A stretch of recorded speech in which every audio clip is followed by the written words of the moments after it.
Les amis, c'est la dernière vidéo de l'année sur Quora, et si jamais ce site vous a autant plu que moi, et bah je pourrais refaire des vidéos dessus en 2021, ça n'empêche pas. Mais pour ça, il faut que vous m'envoyiez un collier à la Redbox avec des chocolats. Qu'est-ce que je raconte? Mais qu'est-ce que je raconte? Moi perso j'adore ce site, donc j'ai envie de continuer de faire des vidéos dessus de temps en temps. Et si ça vous plaît à vous aussi, manifestez-vous, pouce bleu, dites-le en commentaire, que je sache, que je vois un peu si vous voulez du Quora un peu là. Je l'ai déjà expliqué plein de fois, mais Quora c'est un site où il y a des gens qui posent des questions et d'autres très intelligents qui répondent à ces questions, et souvent c'est des questions existentielles. Voilà, je peux pas faire plus simple que ça. Je donne un exemple qui m'est venu ce matin. Est-ce que les chats peuvent avoir une calvitie? C'est une vraie question, non? J'imagine un chat avec une calvitie, est-ce qu'on peut voir une image, Ibu?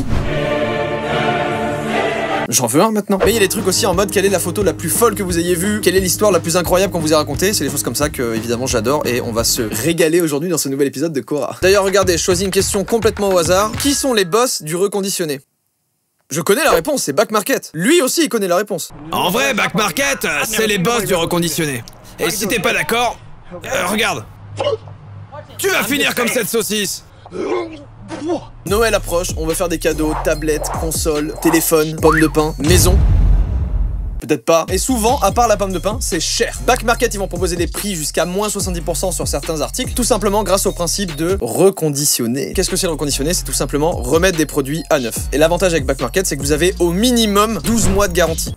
C'est pas rien en vrai, un an. Sur tous les produits. Pour l'anecdote, parce que c'est pas la première fois que je travaille avec Back Market, j'ai pris un iPhone X reconditionné pour ma mère il y a 2 ans pour lui offrir à Noël justement. Et bah aujourd'hui il marche toujours aussi bien. Personne peut dire ah ça c'est du reconditionné. Personne. Sinon je le prends en 1v1 sans problème. Ça permet de donner une nouvelle vie à des produits et vous ça vous coûte moins cher. Bénef. Dans les produits on va retrouver ce que je vous disais tout à l'heure, des tablettes, il y a de tout en fait. Ménage et entretien, objets connectés, mobilité, confort et beauté, bricolage. Il y a de tout. J'ai fait une petite wishlist avec un MacBook Pro 13 pouces Retina. En aspect Stallone il est à 765 €. iPhone 11 128 Go, 648 € en Stallone aussi. La livraison aussi, parce que là en cette période c'est important. 3 jours pour le MacBook, 3 jours pour l'iPhone, et pour le coup bah là les livraisons sont offertes. Vous avez le lien dans la description évidemment. Allez voir parce que bah du coup les prix fluctuent beaucoup. Si vous aviez comme projet de faire un gros cadeau comme ça à Noël, bah allez faire un tour sur Back Market avant. Et si vous êtes familier avec le concept de reconditionner, que vous avez bien compris ce que c'est, de toute façon c'est tout expliqué de partout. C'est une très bonne solution pour acheter des produits électroniques à forcément beaucoup moins cher. Merci à Back Market, le lien évidemment il est dans la description. Je vous invite à aller voir, aller faire un tour au moins un petit peu sur le site, et on reprend la vidéo tout de suite. Attendez, c'est pas fini. Back Market, ils ont mis en place un petit truc pète sa mère. Vous avez juste à choisir le produit de votre choix sur le site et à l'envoyer par mail à cette adresse. Ouais, je sais, c'est par mail, mais en commentaire YouTube c'était galère, c'est pour ça. J'annoncerai le ou la gagnante en story sur mon Insta,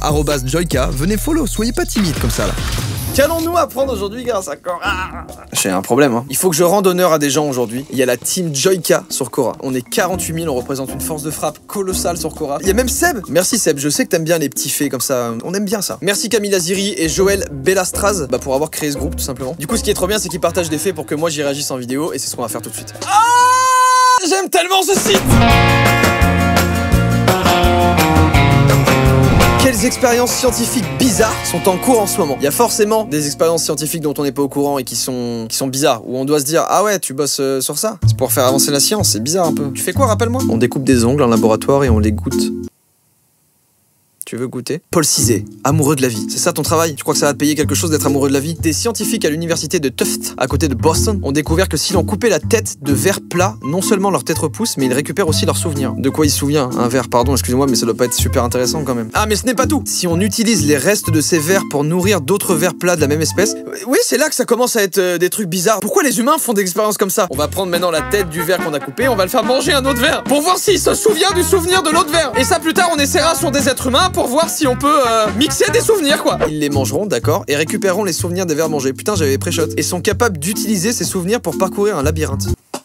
Ouais, c'est un peu glauque un peu hein. Je m'imagine là demain, on coupe la tête à quelqu'un, je le mange et j'ai ses souvenirs genre. Aidez-moi en commentaire, il y a un animé où c'est ça un peu. Ou alors c'est mon cerveau qui m'a inventé une série là. Quelle a été l'expérience scientifique la plus bizarre jamais financée? Ça me plaît. L'expérience du langage sur les dauphins. Ça, je vais pas aimer ça. Un neuroscientifique du nom de John Lilly a voulu tester la capacité des dauphins à apprendre à parler aux êtres humains. Ça déjà c'est dingue comme volonté. L'associé de John Lilly, Margaret Howe, a donc été mandatée pour prendre soin d'un jeune dauphin et lui enseigner les rudiments de l'anglais. Donc ils ont fait une maison semi-immergée pour qu'ils puissent interagir ensemble plus facilement et que la meuf puisse lui donner des cours d'anglais au dauphin.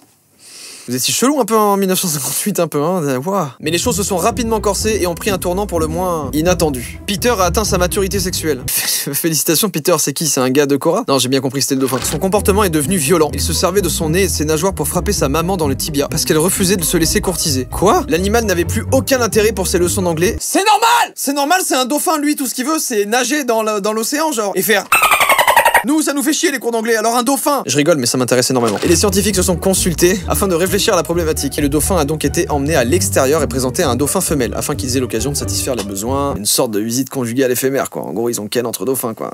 De retour dans la maison immergée et soulagé, j'imagine, le comportement du dauphin a changé. Il est devenu plus doux. Il passait désormais délicatement son nez sur les jambes de l'associé de John Lilly et lui présentait son zboob. C'est une vanne ou pas, là? Dites-moi qu'il parle pas de son zob là. Je sais pas, c'est un élément du dauphin, ce bouc dauphin. Donc en fait, il a pas appris l'anglais, il a appris à être un prédateur sexuel. Attendez, quoi? Cette stratégie finale, mais attendez, c'est incroyable ce que je dis là. Cette stratégie finale a fonctionné et Margaret a commencé à frotter l'érection du dauphin afin de le satisfaire.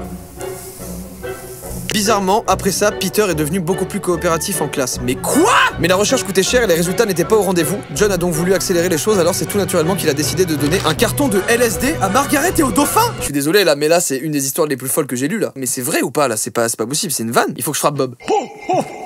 Peu de temps après, il a perdu le financement fédéral pour ses recherches. Mais à ce qu'il paraît, le dauphin et le scientifique ont eu un bon trip. Il y a une vidéo qui résume l'histoire et qui est incroyable, je vous la mets en description parce que l'histoire elle est folle. Je sais pas comment passer à autre chose. C'était incroyable ce moment, j'ai adoré. Quelles sont les choses les plus absurdes que vous ayez vues dans un supermarché? Vendre de l'air, c'est pas possible.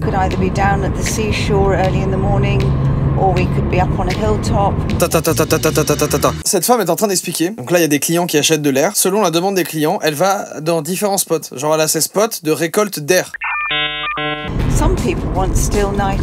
Attends, il y a des gens qui veulent de l'air de nuit. Genre, ils veulent pas l'air du jour. C'est pas agréable. Je veux pas les voir récolter de l'air. S'ils récoltent de l'air, c'est exceptionnel ce qui se passe. Non, non. Mais là... Non, mais quoi?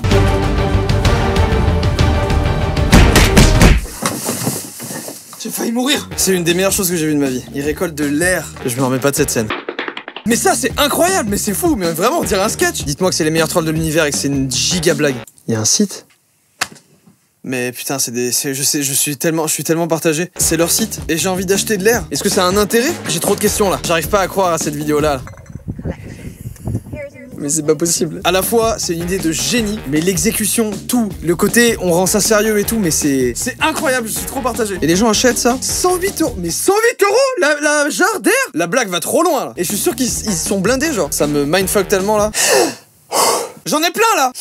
Je respire une seconde fois, j'ai l'impression d'augmenter en vitalité et tout, en puissance, en force de frappe. Regardez bien.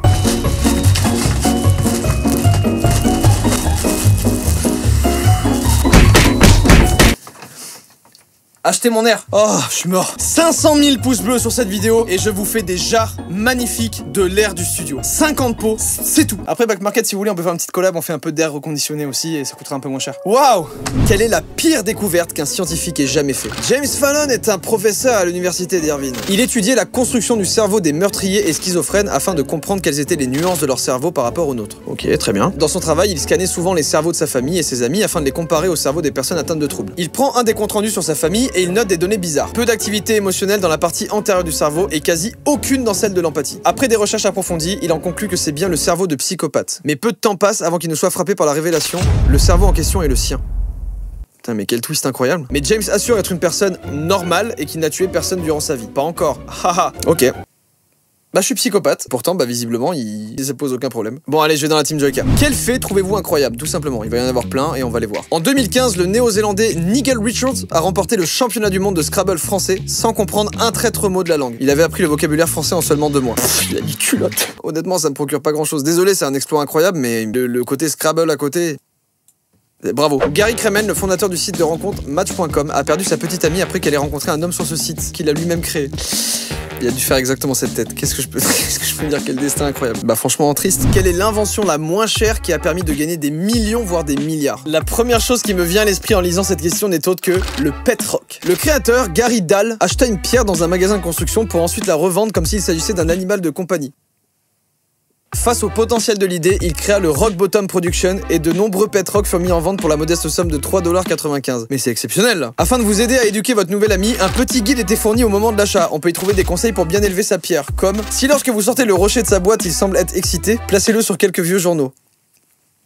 Mais aussi des instructions pour lui apprendre des tours. Les plus simples sont pas bouger et assis, mais certains nécessitent l'intervention de l'entraîneur comme tourne sur toi-même ou encore attaque.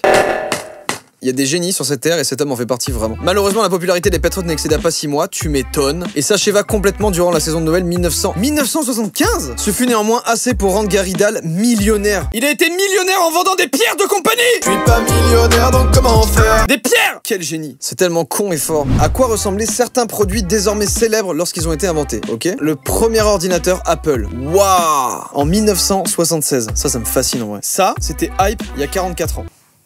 Je trouve ça incroyable. Pensez à dans 44 ans, il va y avoir des dingueries là. Le premier téléviseur Samsung. Les gens qui habitaient en appart et qui ont monté ça chez eux là, mais en fait c'est un meuble, c'était un buffet. Ils vendaient un buffet genre juste avec un écran intégré quoi. Là dedans là c'est tous les composants de la télé. Waouh, flemme hein. La première version de Windows.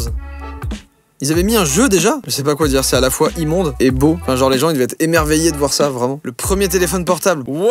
Et ils se baladaient là avec ça. Qu'est-ce qu'elle est bien notre époque en fait. Elle est trop bien notre époque. Profitons de ce monstre. Le premier iPhone je l'avais oublié. Je l'avais pas eu mais je sais que mon oncle il l'avait pris direct. Et genre c'était incroyable. Genre un iPhone. Mais quoi un iPhone? Oh! Tu vis dans le futur ou quoi? Qu'est-ce qui semble faux mais qui est en fait correct? Si vous pliez en deux une feuille de papier 103 fois, elle deviendra alors aussi épaisse que l'univers observable. Ça paraît vraiment faux mais en fait c'est correct.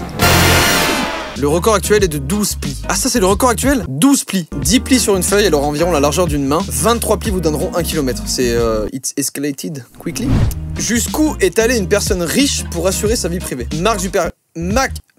Mark Zuckerberg est la personne qui a le plus dépensé pour s'assurer une vie privée. On rappelle, c'est le créateur de Facebook. Hell yeah. Il a acheté toutes les 4 maisons qui entourent la sienne pour être tranquille. 30 millions de dollars. Il a gardé un voisin qui est là. Ça doit être le voisin sympa qui dépanne un peu le sucre. Mais ce n'est pas tout. Même avec ça, il se sentait pas en sécurité. Il faudrait vraiment être très con pour être un voisin et voler ton propre voisin, enfin cambrioler ton propre voisin qui est en plus Mark Zuckerberg et qui a mis des caméras chez lui certainement. Et vous êtes en live sur Facebook dès que vous rentrez chez lui. Alors il paye chaque année entre 15 et 25 millions en sécurité. Oh. Yeah, my bad. Je me demande qu'est-ce que les gens ont contre lui. C'est toi qui as créé Facebook? Oh! C'est à cause de toi ces images? Ah mais j'avais pas lu 40 000 à 60 000 dollars par jour pour avoir des gardes du corps. Mais eux ils sont refaits eux, ils font du sport, ils sont bien, ils sont tranquilles. Il utilise un système d'accès biométrique. What? En gros pour rentrer chez lui c'est empreinte digitale genre. Hell yeah. Il a aussi des bunkers de sécurité et ça coûte des millions à installer. Pouah. J'aimerais me mettre dans sa tête pour savoir comment il voit les choses. Comment le CAPTCHA, je ne suis pas un robot, détecte les robots. En gros vous avez déjà vu quand vous allez sur un site des fois il y a ça qui s'affiche et ça vous demande prouvez que vous n'êtes pas un robot. On n'y fait jamais attention, on clique et puis on avance et puis c'est bon on est passé à autre chose. Mais voilà, jamais on se demande comment. Il ne se contente pas simplement de vérifier que vous êtes capable de cocher une case, il analyse aussi le mouvement de la souris, la manière dont vous interagissez avec la page, la vitesse à laquelle vous la résolvez. C'est ouf en vrai, je savais pas que ça calculait en même temps la manière dont se déplace la souris et tout. Dans le futur, il y a de grandes chances que les CAPTCHA disparaissent, ou du moins en apparence. Les pages web seront donc capables sans aucune interaction avec l'utilisateur de différencier un humain d'un robot.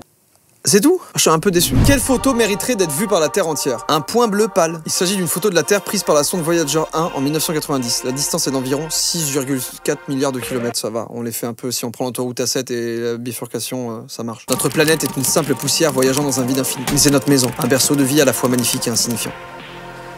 Bah c'est bien de finir là-dessus. Bon, on va arrêter là. Merci encore à Back Market d'avoir sponsorisé la vidéo. Le lien est dans la description. Allez-y et allez voir un petit peu si vous avez des petites idées d'achat de Noël à faire. Je peux rester l'après-midi entière à scroller, à regarder tout en fait. Il faut que je m'arrête au bout d'un moment. Merci à tous d'avoir regardé la vidéo. Je vous dis à la semaine prochaine pour une nouvelle. Tout le ciao. Joyka! Joyka! It's written on the wall, letter by letter. Subscribe to Joyka and your life will be better. How? Joyka! Joyka!